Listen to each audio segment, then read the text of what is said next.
Halo, assalamualaikum warahmatullahi wabarakatuh. Selamat pagi anak-anakku yang hebat, dimanapun kalian berada di seluruh kota Parepare, baik yang ada di Baju Kiki Barat, Soreang maupun di ujung.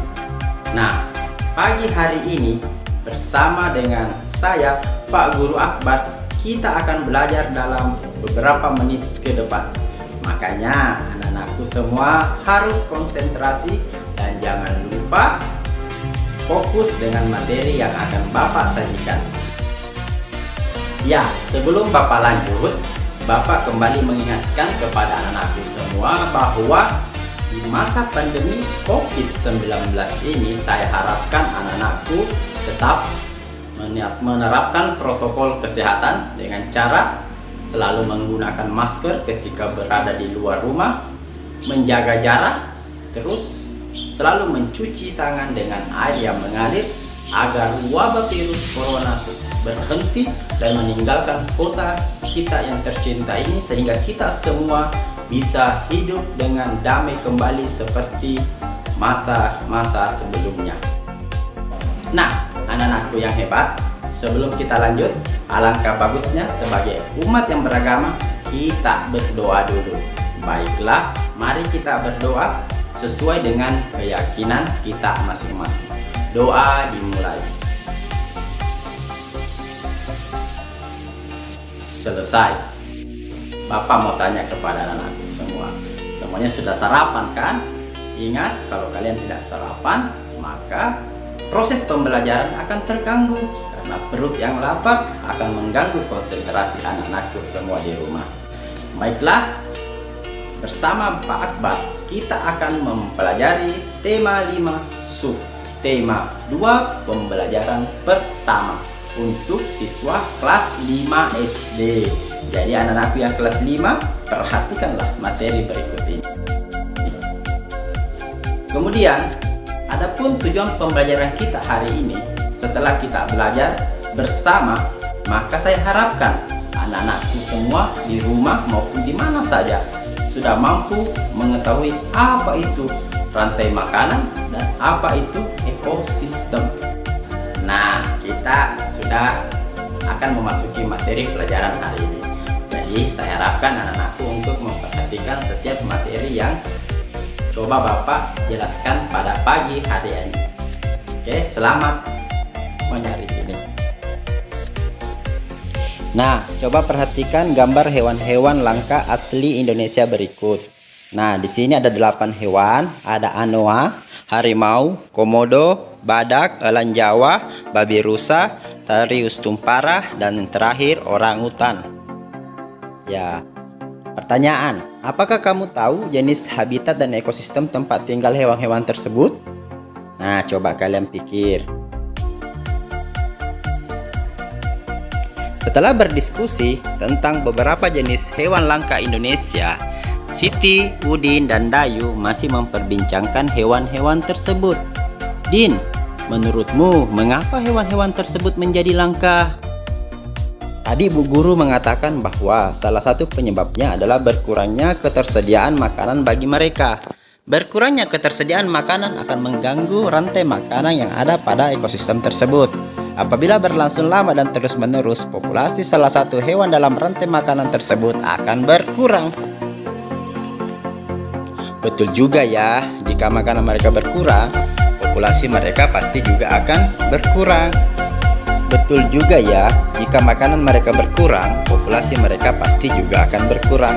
Tetapi apa sih yang dimaksud dengan rantai makanan dalam ekosistem? Nah, mari kita cari tahu ya anak-anak. Rantai makanan. Nah, coba perhatikan di sini ada gambar hewan dan tumbuhan.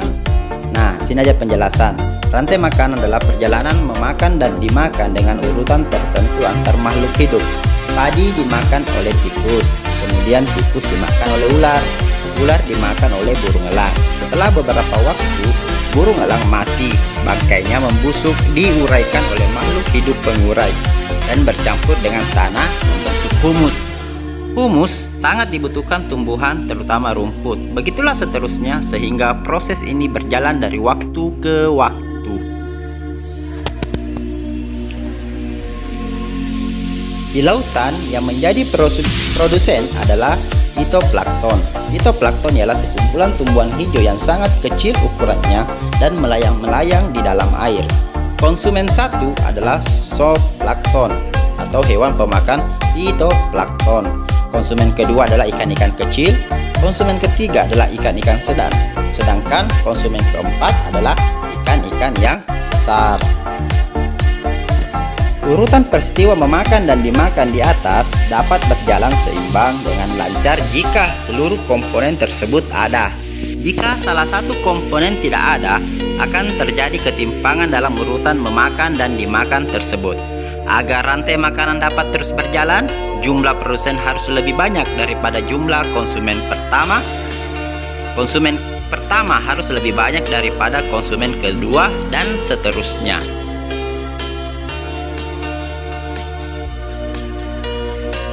Ada satu lagi komponen yang berperan besar dalam rantai makanan, yaitu pengurai. Pengurai adalah makhluk hidup yang menguraikan kembali zat-zat yang semula terdapat dalam tubuh hewan dan tumbuhan yang telah mati. Hasil kerja pengurai dapat membantu proses penyuburan tanah. Contoh pengurai adalah bakteri dan jamur. Perhatikan tabel berikut. Di sini ada konsumen 1. Ada konsumen 2, pengurai, produsen. Di sini produsen dimakan oleh konsumen 1. Kemudian konsumen 1 dimakan oleh konsumen 2. Konsumen kedua setelah mati dan membusuk, dia diuraikan oleh pengurai. Dan hasil penguraian itulah sehingga tanah kembali menjadi subur dan tumbuhan kembali hidup dan produsen kembali ada. Dan begitulah seterusnya akan terjadi siklus perputaran rantai makanan. Bacaan tentunya memiliki ide pokok yang tertuang dalam pokok pikiran. Dengan mengetahui pokok pikiran yang ada, kita dapat dengan mudah mengetahui informasi-informasi penting yang terdapat dalam bacaan. Berdasarkan bacaan, tentukan pokok pikiran yang terdapat di setiap paragraf. Nah, pada paragraf pertama tadi, pokok pikirannya sudah jelas, rantai makanan di sawah. Kemudian, paragraf kedua, fitoplankton adalah produsen makanan, dan paragraf ketiga urutan peristiwa memakan dan dimakan, dan tentunya di paragraf keempat pokok pikiran adalah peran pengurai dalam rantai makanan.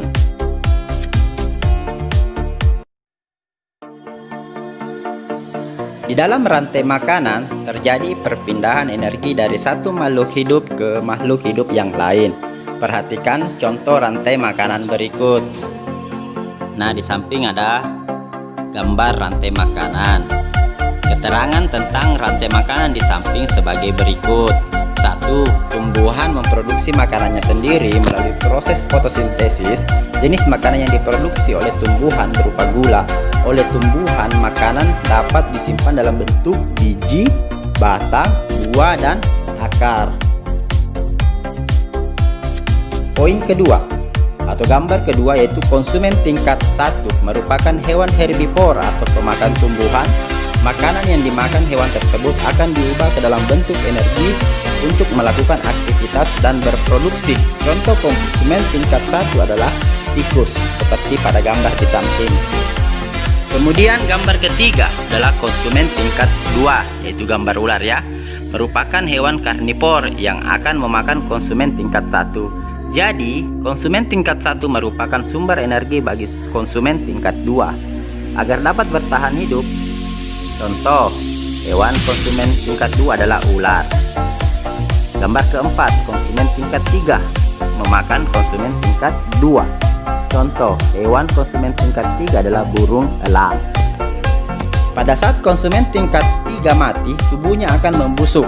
Pada proses pembusukan, tubuhnya akan diurai oleh mikroorganisme seperti bakteri dan jamur. Hasil penguraian ini kemudian akan diubah oleh mikroorganisme dalam tanah untuk menjadi sumber makanan bagi tumbuhan seperti rumput.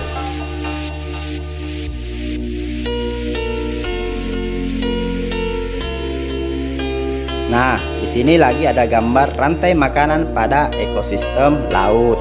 Di sini ada gambar 1, gambar 2, gambar 3, gambar 4, dan gambar 5. Keterangan tentang rantai makanan di samping sebagai berikut. 1.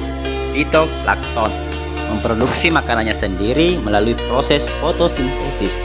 oleh fitoplankton, makanan dapat disimpan di dalam tubuhnya. Itu untuk gambar pertama. Gambar kedua, konsumen tingkat 1 merupakan hewan pemakan tumbuhan. Makanan yang dimakan hewan tersebut akan diubah ke dalam bentuk energi melalui aktivitas dan berproduksi. Contoh konsumen tingkat 1 adalah udang. Konsumen tingkat 2 atau gambar ketiga merupakan hewan karnivor yang akan memakan konsumen tingkat 1. Jadi konsumen tingkat 1 merupakan sumber energi bagi konsumen tingkat 2 agar dapat bertahan hidup. Contoh hewan konsumen tingkat 2 adalah ikan tongkol. Ikan tongkol ya. Nah, untuk gambar keempat yaitu konsumen tingkat 3 memakan konsumen tingkat 2. Contoh hewan konsumen tingkat 3 adalah burung atau singa laut. Pada saat konsumen 3 mati, tubuhnya akan membusuk. Pada proses pembusukan, tubuhnya akan diurai oleh mikroorganisme seperti bakteri dan jamur. Hasil penguraian ini kemudian akan diubah oleh mikroorganisme untuk menjadi sumber makanan bagi gambar pertama yaitu fitoplankton. Nah, di gambar ketiga maksud Bapak adalah rantai makanan pada ekosistem sawah. Nah, ini keterangan tentang rantai makanan di samping sebagai berikut. Gambar pertama adalah tanaman padi. Dialah yang menjadi produsen. Ya, padi di sini menjadi produsen karena mampu menghasilkan makanannya sendiri melalui proses fotosintesis. Kemudian gambar kedua itu konsumen tingkat 1 merupakan hewan pemakan tumbuhan. Di gambar itu ada burung pipit. Ya, jadi konsumen 1 ini langsung memakan produsen. Kemudian gambar ketiga di sini konsumen tingkat kedua itu merupakan hewan karnivor yang akan memakan konsumen tingkat 1. Jadi konsumen tingkat 1 merupakan sumber energi bagi konsumen tingkat 2 agar dapat bertahan hidup. Contoh pada gambar yaitu adalah musang. Gambar keempat, konsumen tingkat 3 memakan konsumen tingkat 2. Contoh adalah burung elang. Nah, setelah konsumen 3 mati, di gambar kelima, tubuhnya akan membusuk. Pada proses pembusukan, tubuhnya akan diurai oleh mikroorganisme seperti bakteri dan jamur. Hasil penguraian ini kemudian akan diubah oleh mikroorganisme untuk menjadi sumber makanan bagi tanaman padi. Nah, gambar selanjutnya ada rantai makanan pada ekosistem hutan. Ada 1, 2, 3, 4, dan 5. Nah, coba pada gambar pertama, rumput. Rumput memproduksi makanannya sendiri. Jika dia memproduksi makanannya sendiri, maka dia disebut oleh produsen. Kemudian, gambar kedua adalah konsumen tingkat pertama, merupakan hewan pemakan tumbuhan. Nah, pada gambar di sini yang berperan sebagai konsumen tingkat pertama adalah kelinci. Pada gambar ketiga itu adalah hewan karnivor atau konsumen tingkat 2 yang memakan konsumen tingkat 1 agar dia tetap bertahan hidup. Pada gambar di samping yang bertindak sebagai konsumen tingkat 2 adalah serigala.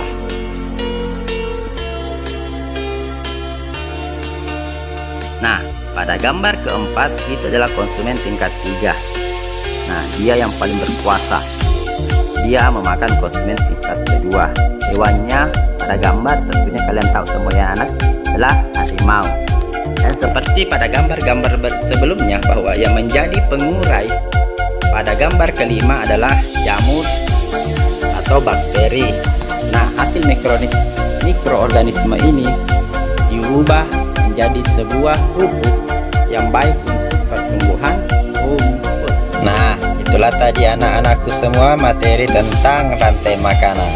Baiklah, setelah mempelajari materi pada pagi hari ini, Bapak akan memberikan tugas kepada anak-anakku yang hebat yang ada di rumah. Bersiap ya.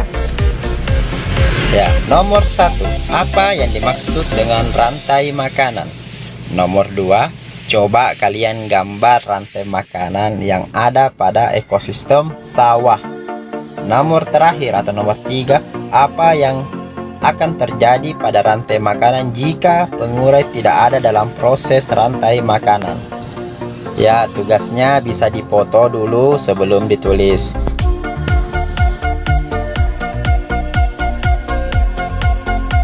Ya, itulah tadi beberapa materi pelajaran hari ini.